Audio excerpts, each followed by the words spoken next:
Baik, selamat malam Ibu Tince. Selamat malam Ibu Adel. Mohon maaf saya menyita waktu Ibu sebentar.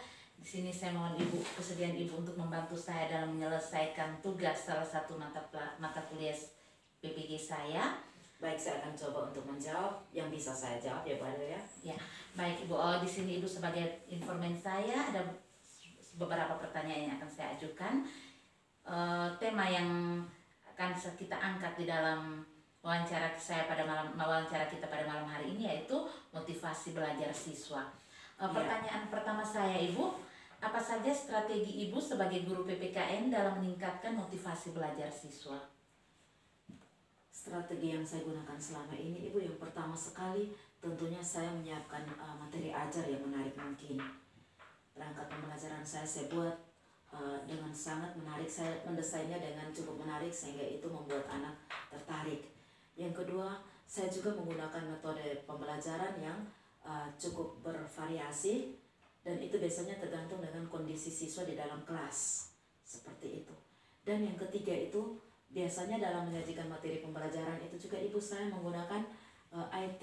Contohnya dalam pembelajaran saya hadirkan video-video singkat yang sesuai dengan materi ajar saat itu, ataupun mungkin saya menggunakan PowerPoint dengan gambar-gambar yang menarik sehingga anak tertarik saat melihat gambar-gambar itu. Itu yang saya buat selama ini Bu. Oke, baik, terima kasih Ibu Tince. Berikut pertanyaan keduanya. Ya. Apa saja faktor pendukung dan faktor penghambat dalam meningkatkan motivasi belajar siswa yang selama ini Ibu temui di kelas Ibu? Kalau faktor pendukung itu ada dua, begitu juga faktor penghambatnya itu ada dua menurut saya. Kalau faktor pendukung itu yang pertama itu ada internal, ada eksternalnya. Kalau internal itu berasal dari dalam diri siswa itu sendiri. Biasanya siswa itu sudah siap secara fisik dan psikis untuk mengikuti pembelajaran saat itu. Yang kedua, secara eksternal biasanya itu tergantung dari guru itu sudah menyiapkan lingkungan pembelajaran yang sangat bagus sehingga anak itu begitu masuk dia sudah sangat nyaman dengan situasi belajar saat itu. Dan yang kedua, guru menggunakan metode pembelajaran yang cukup bervariasi sehingga anak itu tidak monoton dalam mengikuti pembelajaran. Sedangkan faktor penghambat itu juga ada dua, faktor internal dan juga faktor eksternal. Kalau faktor internal biasanya kadang-kadang siswa itu secara pribadi dia itu tidak siap untuk mengikuti pembelajaran saat itu. Itu biasanya ada saja faktor-faktor lain mungkin dari rumah sudah seperti apa. Dan yang kedua, faktor eksternal. Faktor eksternal ini biasanya guru dalam menyajikan materi pembelajaran itu sangat konstekstual dan tidak melibatkan siswa, kurang melibatkan siswa sehingga siswa lebih banyak pasif, siswa tidak dilibatkan, guru lebih monoton, dan kadang-kadang guru itu tidak menggunakan materi yang variasi sehingga terkesannya guru itu mengejar materi untuk cepat habis, tidak memperhitungkan, tidak memperhatikan keaktifan siswa, tidak melibatkan siswa sama sekali. Itu yang sering terjadi yang saya alami. Oke, baik Ibu. Mungkin pertanyaan ketiga saya dan sebagai pertanyaan terakhir juga. Ya.